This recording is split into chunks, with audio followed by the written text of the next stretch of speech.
Hi guys, for everyone who doesn't want to wait maybe like about 2 weeks until the full review will be out, but still wants to know my opinion, here it is.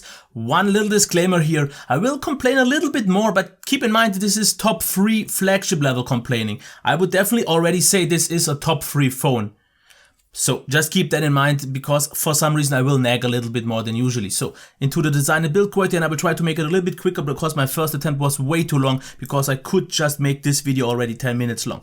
The first thing that I didn't like so much is the edge. It's a little bit too sharp and the whole device therefore feels quite edgy and a little bit uncomfortable the longer you hold it, especially for my pinky, and yes, I know I'm one of the few that complains about that. Fingerprint reader is nice, but nothing spectacular. I would say about on an S7 level, at least in terms of overall unlocking times. Power button is, I think, too low, because I think on the P9 and on the S7 it's pretty much perfect position. Here it's a little bit lower, so you will have to a little bit bend your thumb. Therefore the volume rocker is nicely placed, everything feels good, but the device, due to this odd bevel, actually feels wider than it should, because it is about 2 millimeters wider, or even maybe more than the S7, and you will definitely notice it's 4.1 inches more. It feels definitely bigger than, for example, the P9 with the same ratio.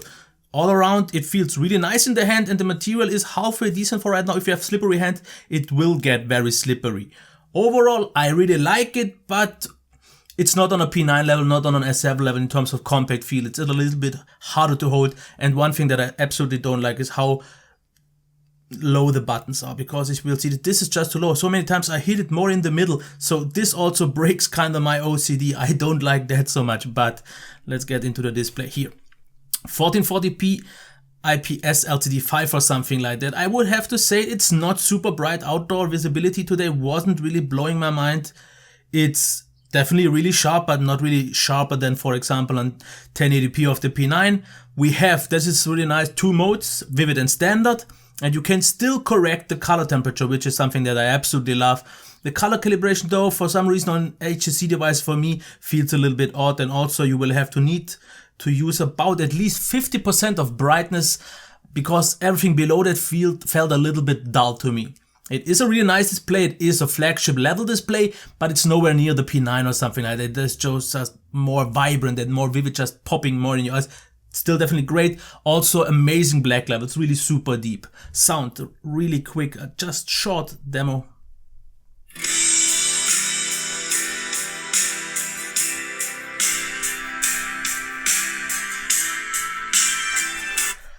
One thing straight out of the way, it's no boom sound. I just can't call it boom sound because it's nothing exceptional anymore. It sounds very good, and it is one of the best non-front facing stereo speakers, like for example on the Nexus 6P, X Pure Style or something like that. It is loud enough in most cases, absolutely, with definitely reserves, but for example in games it felt definitely weaker. So it is one of the best normal placed speakers, but it also didn't blow me away. So just keep in mind, yes, it is overall better than the for example S7, but I actually felt something like the Moto G4 already sounded better, more straight in your face, but it's great. One thing where it demolishes, crushes and embarrasses everything else is the headphone jack audio quality. Where every other phone, already the better ones, are at 100% and just about good enough, this one adds at least 20% and then at least 10% in terms of depth, clarity and different layers of sound that you can hear. So if you listen a lot to headphones like the ADH M50s, this is pretty much the only option, because nothing sounds nearly as good as this, and this is the only phone that I had so far that actually could have destroyed my ears if I would have gone all the way up. Performance, definitely really nice, no complaints here. It is very smooth, as you can see here, no complaints. It's not crazy super smooth though, something like the S7 and even the P9 felt a little bit smoother, like if a higher frame rate would exist. And I also have to say, for me it performs pretty much on the same level as the M9 did last year. Okay, we push more pixels now with 1440p instead of 1080p last year, but it seems performance-wise on the same level. So we have a higher resolution, but the extra horsepower we lose in terms of performance due to the higher resolution. Gaming pretty much is the same, and there is an option so you can play games in 1080p instead of 1440p. Didn't really see too much of a difference from first tests, but one thing that I noticed, the device feels very warm even though it's not, because if I used my temperature gun, it only measured around 38 degrees, but it felt warmer than, for example, the Moto G4 felt with 45 degrees. So the metal here makes definitely a difference. Battery, can't judge it yet, but from my first cycle, which was a heavy setup cycle, it didn't seem that promising. So I will have to keep out for that. It seems decent so far, but I can't judge it yet.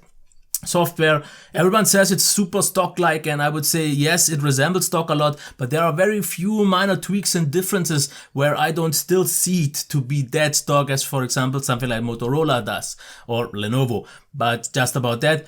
Camera is definitely one of the highlights here because I was really impressed. On the viewfinder, the pictures look definitely oversaturated and overblown, way too optimized, but once you see them actually on a monitor, so they look really nice because very sharp, especially selfies. Selfies are pretty much the best I've ever seen. Low light capabilities are very accurate because it doesn't really make the picture seem brighter than it actually is, which is nice to see.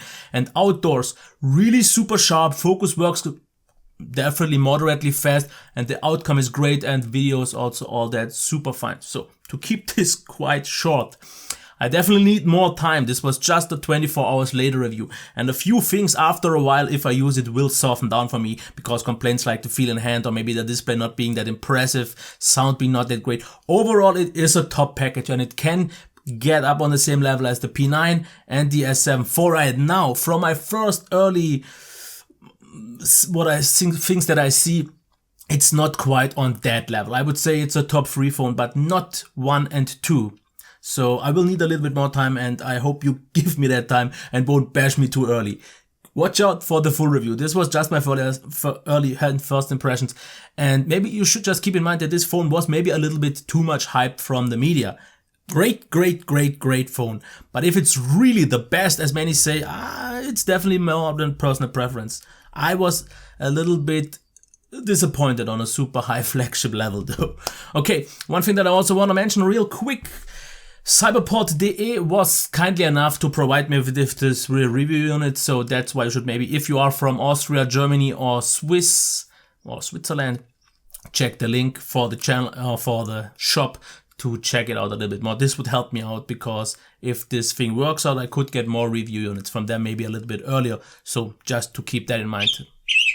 And that was the sign to sign off. If you like this video, give it a thumbs up. And if you want to see more content like this, the review and all that, please make sure to subscribe to the channel. Okay, until next time, bye.